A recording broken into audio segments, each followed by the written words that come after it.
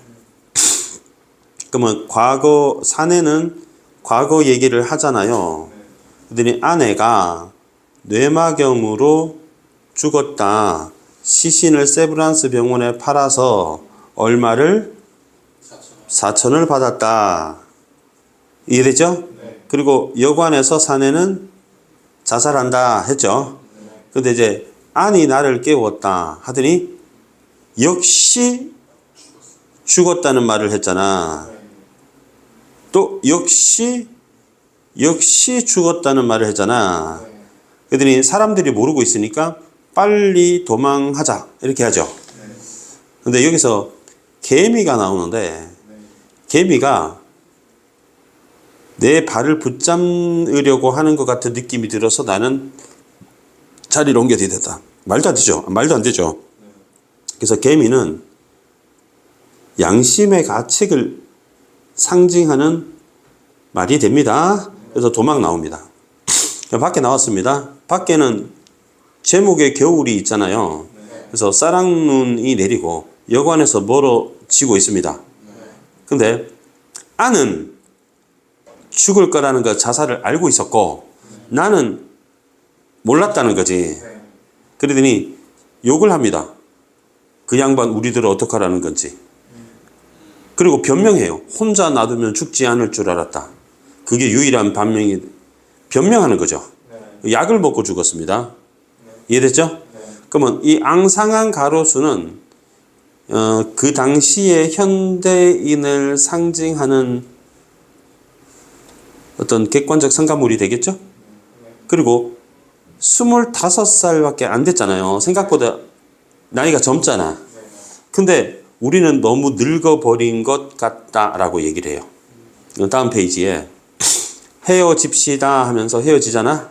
그럼 나는 버스를 탔다. 되니? 그런데 아는 뭔가를 생각하며 서 있었다. 요게 맨 마지막 부분입니다. 끝부분입니다. 그래서 끝부분입니다. 그래서 문제를 꼭 풀어보세요. 알겠죠? 자, 그 다음 페이지를 보시면 이거는 똑같은 부분이니까 우리 메모까지는 안 해도 되겠죠? 메모까지는 안 해도 될 것 같고 그 다음 부분 볼게요. 안영은 꿈틀거림을 사랑하십니까? 하는데 이거 술집에서 나눌 얘기가 아니지 않냐 얘들아? 그래서 내가 뭐라 그랬지? 무의미한 대화다 이렇게 얘기했죠? 근데 여러분 데모가 나왔잖아. 데모도 사람들이 꿈틀꿈틀 하는 거죠. 근데 이것은 사회에 영향을 줍니까 안 줍니까? 사회 변화에 영향을 주죠. 우리 촛불 집회가 박근혜 탄핵을 앞당긴 거잖아요. 그다음에 서울은 욕망의 집결지입니다 했거든. 근데 대화가 어떻게 됩니까? 대화가 끊어졌죠. 그러니까 우리 공감이 없는 거지. 그래서 헤어질까 생각하고 있는데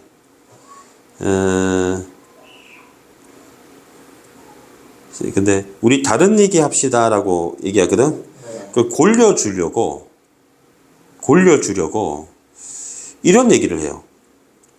평화시장 앞에 줄 지은 가로등 중에 동쪽으로부터 8번째 등은 불이 켜져 있지 않습니다라고 했잖아.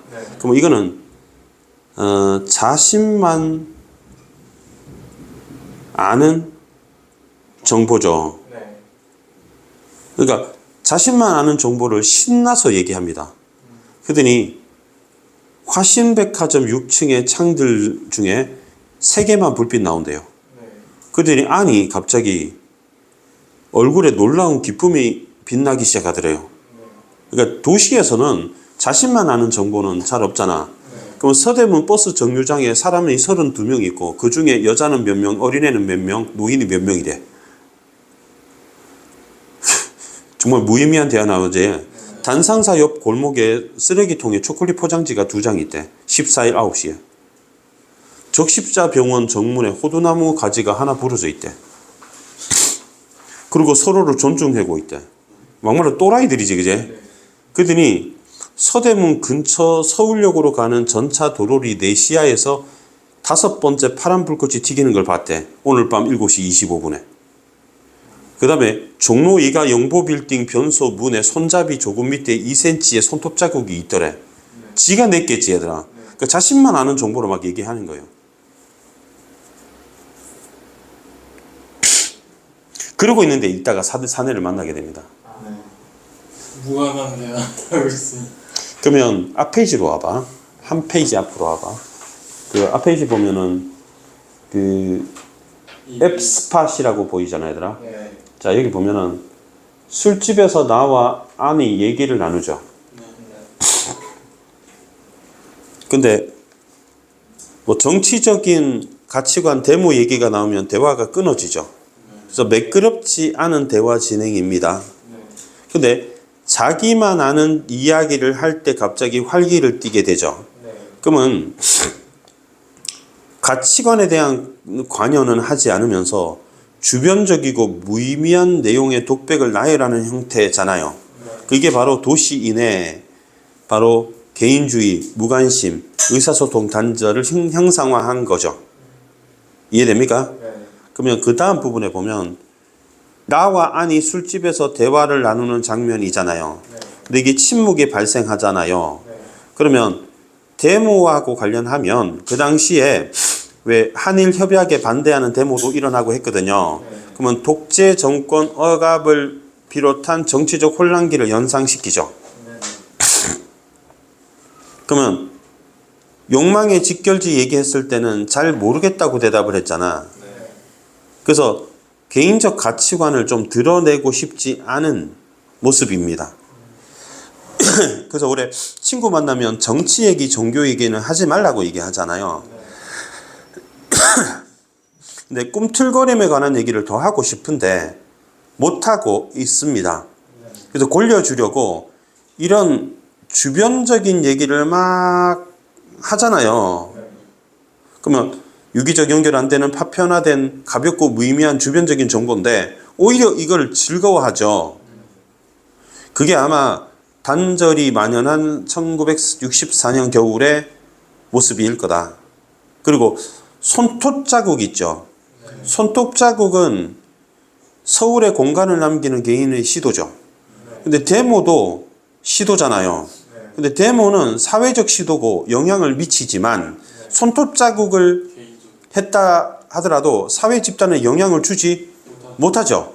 그럼 이거는 영향력이 없는 것이고 데모는 영향력이 있는 거니까 이 대조가 또 이루어지죠. 이런 거를 출제 요소로 보시면 됩니다.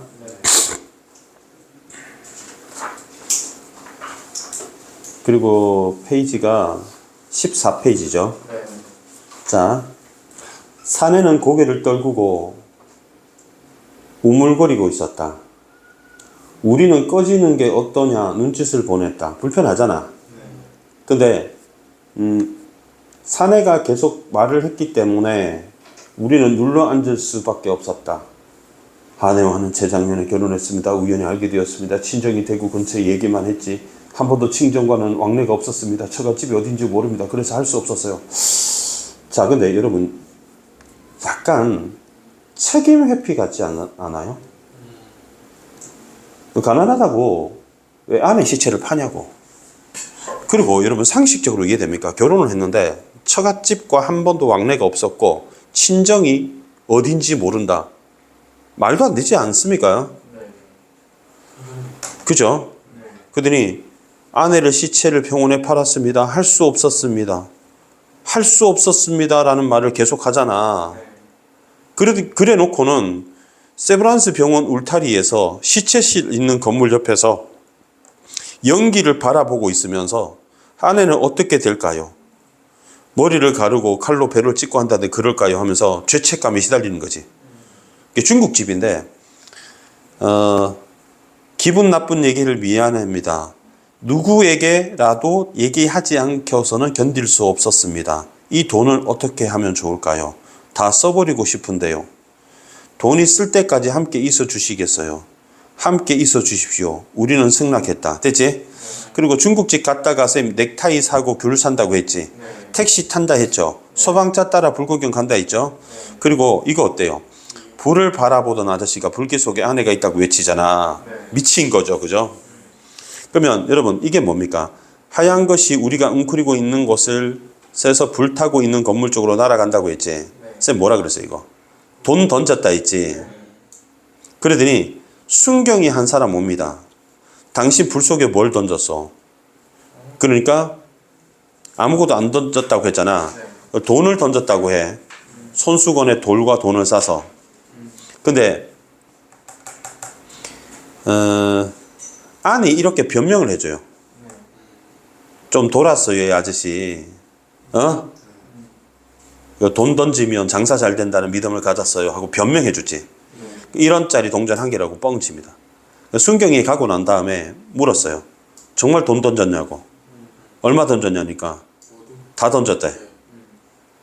그러면 우리 돈 다 썼으니까 우리 계약 끝났죠? 우리는 사요나라 하고 가는 거야. 근데 사내가 우리를 쫓아와서 나와 아내 팔을 한쪽씩 붙잡았다면은 자기가 죄책감에 시달리고 불안하기 때문에 함께 있어 달라고 얘기하는 거잖아. 그리고 지금은 통행 금지가 없지만 군사 독재 정권에서는 통행 금지가 있었거든요. 그래서 오늘 밤만 함께 같이 있어 달라고 하잖아. 그랬는데 방을 몇 개 잡았다고? 3개를 잡았다고. 결국 아내 예상대로 죽은 거지. 그러면 나는 몰랐으니까 괜찮다? 그렇지 않죠, 여러분. 그러니까 타인의 어떤 마음에 대해서 공감을 안 하는 거지.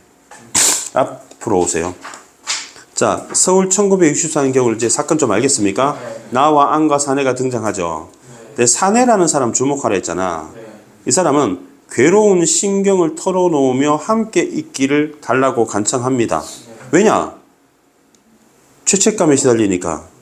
그래서 슬픔과 고뇌를 털어놓아서 위로받고 싶어 하는 거죠. 근데 금전적 이득을 빌미로 동행을 요청하잖아. 그러면 공감과 유대감마저도 돈으로 치환하려는 모습인 거지. 그러니까 위로가 돈이 되고 공감이 돈으로 사야 되는. 내 말 이해됩니까? 그렇잖아. 너네가 막 스트레스를 풀고 싶은 마음이 있어도 노래방 가서 코인 노래방 코너에서 돈으로 치환해야지 그런 위로를 받잖아. 그러니까 결국 인간 소외 현상이다. 이해됩니까?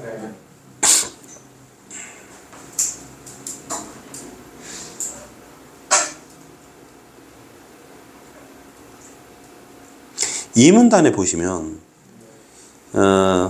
나와 아는 불구경하던 사내가 돈을 다 던져버리자 약속 끝났다고 하고 자리를 떠나려고 하잖아. 그럼 여간비를 구할 테니까 같이 있어 달라고 하죠.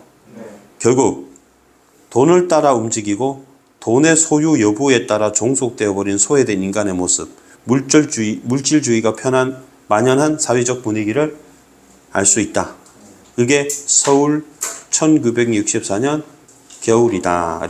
그 다음 페이지는 몇 페이지야? 67페이지요. 67? 67이요. 조홍전.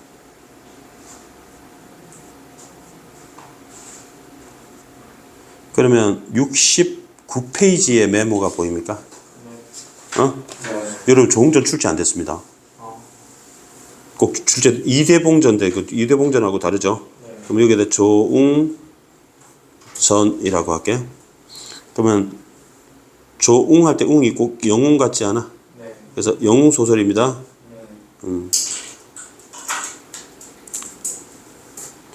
자, 조웅의 아버지는 역시 조씨겠지. 조정인이고요. 승상입니다.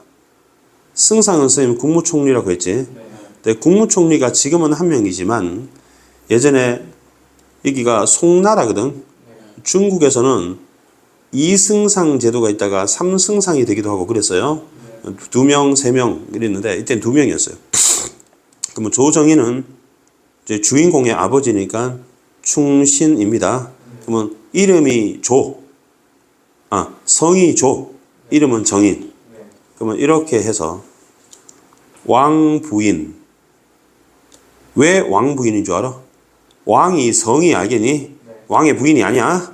그러면 이렇게 내려오면 T 하면 여기 우리 주인공 조응을 쓰면 되겠지? 주인공이니까 빨간색으로 쓸게요. 까만색으로 썼다면 그냥 동그라미 치세요. 자, 요 상황에서 쌤이 예고를 해줄게. 황제가 일단 죽기 전에 또 돌아가시는데 죽기 전 얘기를 해줄게. 여기서 여러분 이두병이라는 나쁜 놈의 새끼가 있어요. 이두병 개새끼입니다. 따져 이두병 개새끼. 이두병 개새끼가 얘도 승상인데 얘는 약간 전두환 같은 놈이야. 간신인 거죠. 자, 내가 이제 얘기를 해줄게. 처음에 조정인이 황제한테 충성스러운 상소를 올립니다. 뭐라고 했냐? 이두병을 조심하라. 맞는 말이잖아. 근데 그거를 이두병이 알았어요. 내 말 이해돼? 그래서 가만히 있으면 안 되니까 이두병이 황제한테 조정인이 나쁜 놈이다. 반란을 일으킨다고 무고하게 참소 헐뜯는 말을 합니다. 이해되니? 그래서 조정인이 억울해하다가 약을 먹고 자살을 합니다. 여기까지 이해되니? 이제 그 다음에 황제의 아들 있잖아. 태자가 있을 거 아니에요. 태자가 너무 어려요. 근데 황제는 나이가 많아요. 그래서 늦게 난 아들인 거지. 황제가 죽습니다. 근데 태자가 너무 어리잖아. 마치 우리 조선의 역사에 단종이 어리니까 수양대군이 단종을 유배를 보내고 사약을 내려서 죽인 후에 자신이 세조가 되는 그런 상황과 되게 유사하죠. 그래서 태자를 유배를 보내고 나중에 사약을 내리는데 그때 나중에 우리 주인공 종이 구출하죠. 그리고 자기가 황제가 되는 거예요. 한마디로 쿠데타를 벌인 바로 반역자인 거지. 그리고 조응과 부인 있잖아. 우리 주인공을 좀 알아보자고. 간단하게 해줄게. 꿈에 조정인이 나타나서 도망가라고 해요. 그 조응은 열받아가지고 청와대에 가가지고 이두병을 욕설을 막 락하로 졸라 써놓습니다. 대자부에다 막 씁니다. 결국 왕부인이 조응을 데리고 도망을 가죠. 그리고 이두병은 쫓아오고. 그래서 이제 절에 갑니다. 조응이 이제 처음에는 7살이었는데 점점 커지죠. 그래서 우리 조력자들이 나오겠지. 그래서 월경대사도 나오고 그다음에 노승도 나오고 그다음에 철관대사도 나오고 막 그래요. EBS는 어떤 부분이 나왔냐면 월경대사한테 칼을 얻는 장면, 철관도사한테 말을 얻는 장면이 나옵니다. 그 이후에 자문급제하는 건 뻔하지. 당연히 대원수가 되겠죠. 그래서 반란을 진압하겠죠. 그 이두병 혼내주겠죠. 태자도 구하겠죠. 그래서 해피엔딩 된다 이런 얘기입니다. 이해됐습니까? 라스트 페이지가 6, 7 황제가 할배잖아, 그제? 조정의 신하로부터 조회를 받고 말하였다. 치임의 나이가 어느덧 여든을 바라보게 늙었구나. 지금을 따지면 70 몇 세면 우리나라에서는 어디 명함도 못 내미는데 옛날에 송나라 때 생각하면 그 당시 수명이 짧았을 거 아니야? 하늘의 짐을 죽음을 재촉하는데 대장의 나이가 어려 국가의 일을 보기에 어리니 어찌할꼬. 모든 신하가 있잖아. 엎드려 절하면서 얘네들도 다 세무짓게. 그 이유가 뭔 줄 알아? 얘네들 돌아서. 이두병 개새끼의 의 약간 졸개들이야. 졸개라는 말을 놔두고 난 자꾸 꼬봉이라는 일본 말이 자꾸 그게 졸개입니다. 폐하께서는 아직도 이렇게 정정하신데 어찌 동궁을 어림을 걱정하십니까? 이 동궁이 동쪽에 궁궐이 있는 곳에 태자가 있거든. 동궁이 태자야. 원래 건물 이름인데. 근데 이부상수 정출이 간사를 떨었다. 그러면 이 새끼도 세문에 그지? 폐하께서는 돈월이 승상 이두병이 건재하오니 건재? 건재는 국사가 한국사가 염려가 없대. 건재는 한국사가 50점이니까 근심이 없대. 그러니까 모든 시가들이 졸개들이잖아. 이두병의 권세를 두려 맞장구를 쳤다는 거지. 승상 이두병은 폐하가 돈월이 하니까 황제가 병신이라 장담을 했대. 근데 갑자기 무슨 사건이냐면 청와대에 백호가 들어와서 궁녀를 물고 달아나 버리는 사건이 일어났거든요. 그러면 놀랐겠죠. 그래서 이게 기란 징조인가 흉한 징조인가. 그래서 황제가 걱정을 했단 말이. 그러니까 이 신하 중에 하나가 걱정하지 말래.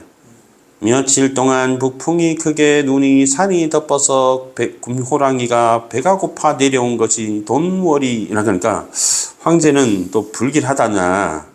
근데 한림학사가 선생님이 대통령 비서실장이라 했지. 근데 성이 왕씨잖아. 왕씨면 왕부인하고 친척인 거지. 왕부인이 누구냐? 종 엄마지. 그래서 이거 사건을 알렸대요. 호랑이 들어와서 궁녀 물고 갔다. 좋은 일인지 나쁜 일인지 알려달라 하다가 왕부인이 딱 보니까 좆됐다 싶은 거지. 그래서 국가에 이런 흉한 재앙이 일어났으니 네가 앞으로 벼슬을 한다 해도 간신에게 당하여 사촌 동생 왕爺한테 이렇게 얘기한 거지. 그러니까 종웅이 이렇게 말했대. 엄마 돈월이 이러면더니 돈월이 하늘이 정하는 거예요. 누가 나를 모함하겠어요. 그러니까 왕부인이 절레절레 에야 너는 하나만 알고 둘은 모르구나. 산에 불이 나오면 옥돌이든 돌이든 다 태우는 거야. 좆됐어요 하는 거지. 황제가 돌아가신다고 내가 스포일했지. 그러면 승상 이두병 개새끼는 반역한다고 얘기했지. 그러면 조웅이가 도망간다 했지. 그래서 위나라로 도망가서 월경대사 만나가지고 공부 열심히 해서 컸어요. 천하를 돌아오며 반년이 지났다. 원데이 강호라는 곳에 고을이 있는데 사람이 분자고 상점이 질비했다. 한 곳에 이르니 오른쪽 위에 머리가 눈같이 흰 노인이 나왔지. 다 떨어진 옷에 검은 띠를 두르고 앉았다. 범상치 않았다. 범상하다가 평범이야. 평범하지 않았다. 종이 눈에 띈 것은 백발론의 앞에 장검이었다. 이제 좋은 거겠지. 장검은 보기에 웅장하여 저절로 욕심이 생겼으나 수중에 돈이 없어서 구경만 할 수밖에 없었다. 그런데 이상한 것은 사람들이 칼을 사려고 해도 노인이 거들떠 보이지 않는 것이었다. 날이 저물자 백반 노인은 장검을 가버렸다. 종은 객점이 이제 여관이라 보면 돼. 여관 겸 주막 겸 잠을 청했다. 백발 노인의 칼이 머리 돌아 잠을 이룰 수 없었다. 이튿날 종은 아침 식사도 잊은 채 백발 노인 앉았던 곳 달려갔다. 백발 노인이 나와 있었다. 그런데 편지, 시, 꿈 중요하다 했잖아. 이 글귀가 네모칠게요. 이만큼도 네모칠게요. 이렇게 써져 있었대. 화산도사의 소매가 무거우니 행색 칼바는 노인 같다. 그러면 이 노인이 화산도사구만. 사람마다 칼값을 물이 노인이 말하기에 내 기다리는 자가 있어. 만 사람이 와도 팔지 않아. 종의 소식을 누구에게 물어볼 것인가. 기다리는 사람은 왜 안 오는가. 이렇게 적혀있대. 종이 물어봤대. 그대 이름이 조웅인가? 제가 조웅입니다. 어르신은 제 이름 어찌 알았나요? 그지? 뒷조사 했나요? 그러니까 내가 당연히 알고 있지. 하늘이 복음을 주시기에 임자를 찾아내고 온 천하를 두루다니며 얼마 전에 별이 강호에 비치게 이곳에 기다렸다. 그 별이 비침으로 자네가 우리 글을 열렸다. 그래서 복음을 줬대. 근데 뭐라고 써있냐? 조웅거 이렇게 써져 있대. 그러니까 귀한 복음을 주시니 백골난방 하니까 복음은 너의 것 나는 전해줬을 뿐 어찌 나의 은혜 하니까 닥쳐 하니까 그대 앞길은 창창하니 공을 세우라. 그랬더니 뭐라고? 여기 남쪽에 700리 가면 관산이란 곳이 나오는데 여기 쇠파이프 도사가 있다. 쇠파이프 도사한테 우리 말렸잖아. 네 정성이 지극하면 만날 수 있으니 빨리 꺼져라 하고 뿅 하고 사라졌대. 오씨 할배 대단하다 그지? 그래서 68쪽도 문제를 풀어야 됩니다. 그 다음에 여기서는 저 종이 태어나는 부분인데 그건 다음 시간에 할게요. 그러면 다음 숙제는 올려주라. 수특대. 수특백하고 앱스킨만 풀기. 전체. 꺼.